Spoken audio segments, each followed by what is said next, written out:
Kingdom of the Planet of the Apes. This will be a spoiler review. I do have a review up on my blog, soundedbettermyhead.com. No spoilers in there. It's also really short. Not that there's a lot of spoilers. It's just I felt like I couldn't go too into detail in there without getting into any kind of spoilers. Because in fact, there were two trailers for this movie that I'm aware of, and I think both of them had something that kind of spoiled something for me. So even just watching the trailers, I think spoiled some key stuff in the film. So I didn't want to ruin it for anybody with that my normal review.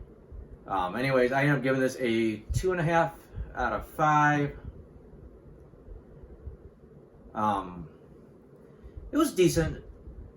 You know, it was a little longer than it needed to be. It was a little boring in parts. I don't think the story was anything special. It's just I was entertained while I was watching it, but there was no cherry on top. It was just like, okay, this is fine, and then it was kind of over, and the ending was a little I don't even want to say anticlimactic. It was just a little muddled. First of all, the film looks great. You know, every time they make one of these, they improve the VFX, and they continually put the money toward these movies and make the effects good, because it's like you could eventually get to the point where they're not putting the money into it, and it's going to look like garbage. But they're still making these movies look, you know, fantastic. You could still tell that it's CG, but it's done so well that, and for the subject matter, you're willing to forgive it. It's like, okay, I know that's a CG chimp face, but you know, it looks good enough that you're going to roll with it. I thought all the backgrounds look great. I don't know how much they shot practically. Everything, again, I said sometimes there'll be hints of CG. It looks like they enhanced something, but for the most part, you're like, okay, this looks good. That looks like a city that's been overrun by vegetation over a couple hundred years because people are gone.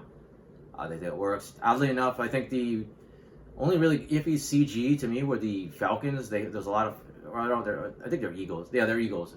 Every time you see eagles, the CG is just something a little off about it. Like, I don't know why they haven't got the birds down right. Like, even if you go back to the Peacemaker television series, you know, the eagle's the main character, and you could always, for some reason, it jumps out at you like, okay, I can see that he's not real. Maybe because we see birds so often in real life, and we know exactly what a bird's supposed to look like. You know, we don't see an eagle every day. The plot was surprisingly basic. This is another thing I was going to get into about this movie. You know, you had the original trilogy starting with Rise of the Planet of the Apes, and, you know, this is supposedly starting a new trilogy, they're saying. Just didn't feel like this movie built upon the 3 previous movies. It didn't build upon that, you know, first trilogy. It's like, okay, we're jumping ahead a couple hundred years, we're starting something new, and it just doesn't have that, it doesn't have anything that draws you in. It doesn't have, like, anything that unique about it. It's like, okay, it's just more of the same, basically. And then it doesn't feel like it's really setting up anything that new. It's like, okay, where's this going? I'm not that interested at this point. Like, I'm not like, oh, I want to see the next step. Like when Rise of the Planet of the Apes ended, the spy virus is spreading. The intelligent apes is kind of out there. It's like, okay, this is interesting. Where's this gonna go? And here it's just like, okay, whatever. So the basic plot is, like I said, there's not much to it. Essentially, you got our hero ape, this new hero, Noah. His clan gets captured and taken by this evil clan of apes.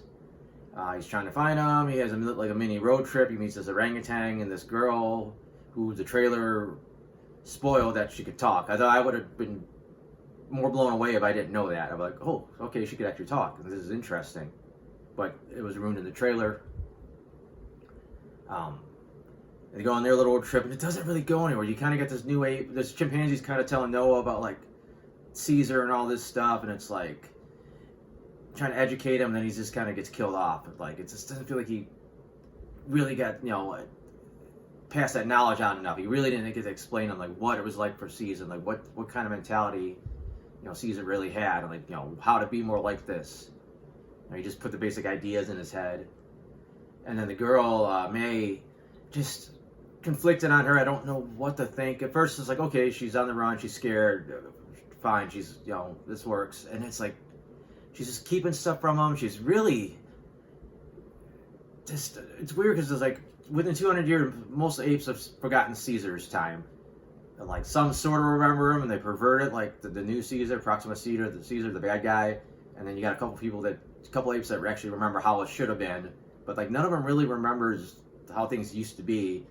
But May and the couple humans we meet, they remember detail. They remember everything, how things used to be, a couple hundred years ago when humans were dominant.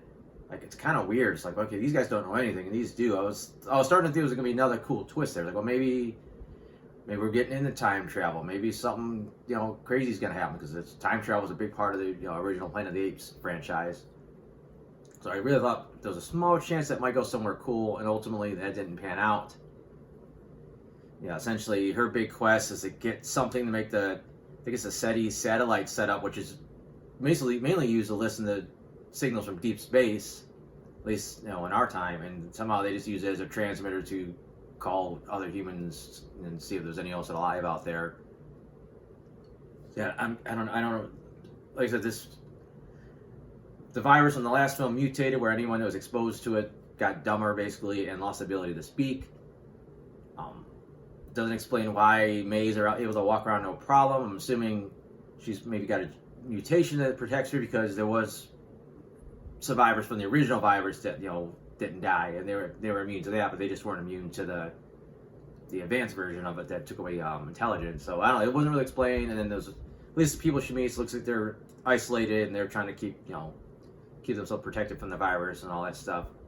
Doesn't really explain how she knew this group, how this all got set up. It's just kind of, like I said, it's a real ambiguous end. She's like, oh, here's your thing for the satellites to work, and now I'm going to go stand up and look at the stars. And she's just really kind of hostile to the apes. Like, there's always a thing where the apes, as long as the apes did their own thing and the humans did their own thing, there was a relative peace between the two groups, at least in the other movies. There'd always be some asshole that wanted to provoke war.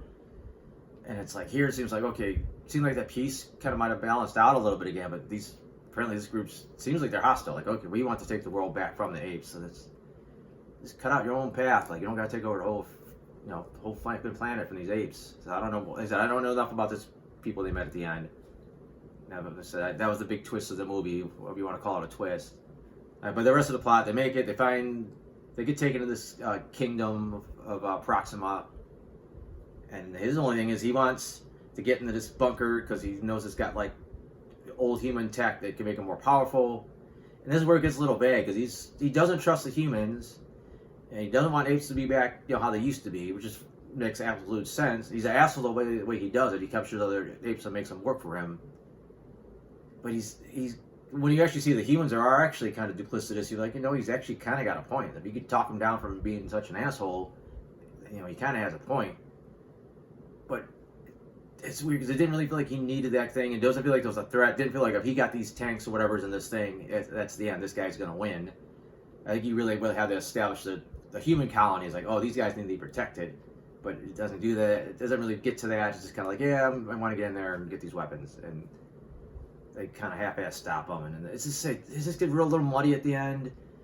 And they said Noah's fine enough for like his journey. Like, you meet the other characters early on, and it's like, before you can really get too into them, like, they're out of the loop until the end of the movie. So I think that loses something. And they said, just for him, for us, it's him. Then it's him, the orangutan, and then he's dead. Then it's him and May, but May, she's not really trustworthy. So I don't know. They said there was a lot of stuff that kind of pulled this movie back down. I don't think it would be, even without the stuff, I don't know, it would have been great, but I think it would have been a little bit better. Maybe make it a little bit shorter.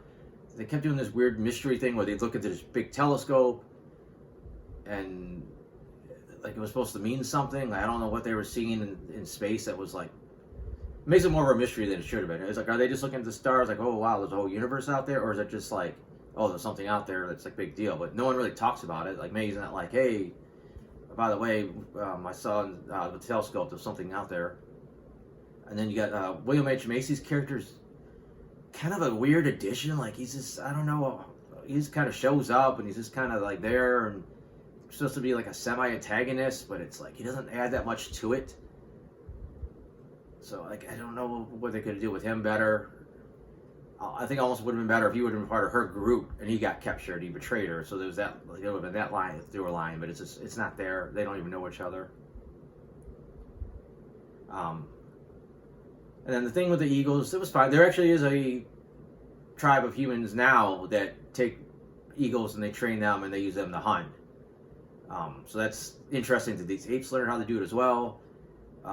The very first trailer for this movie shows like this eagle coming and landing on the ape's hand. So it's kind of like, I don't know if that was Noah or not, but it kind of telegraphs like, all right, the eagle's sticking around. He's going to get it to be on his side by the end because the thing doesn't like him in the beginning. And the eagle stuff, it was okay. Like, that's the thing. There wasn't any really great battle sequences in this one. There usually is, and this kind of like, like, yeah, there's a scuffle at the Noah's camp in the beginning, but that's kind of like one-sided. There's an okay fight with like Noah and his dad trying to fight this gorilla, but that's about it for that. And then there's just a lot of running and not really so much fighting going on in the middle part of it. And then the big thing at the end, there's not much fighting either. Like, it's this little cat and mouse with Noah and the gorilla again, and it's like kind of hoping we have monkeys on machine guns, in one of the previous films, and like now it's just kind of like nothing special. But I think that's about it. It was, like I said, it was a fine movie. Doesn't get me excited about the future of the franchise. It kind of makes me a little bit more like, whatever. Like, I'll watch another one as long as the quality's good. But I'm not like, oh, can't wait to see. And he said, it wasn't bad. It was just like, it was entertaining, So that's about it. Like I said, I have the much shorter and spoiler-free version of this review. I have some other reviews, TV reviews, movie reviews. I also got my comic strips on there. So if you want to check any of that stuff out, soundedbetterинmyhead.com. Other than that, thanks for watching.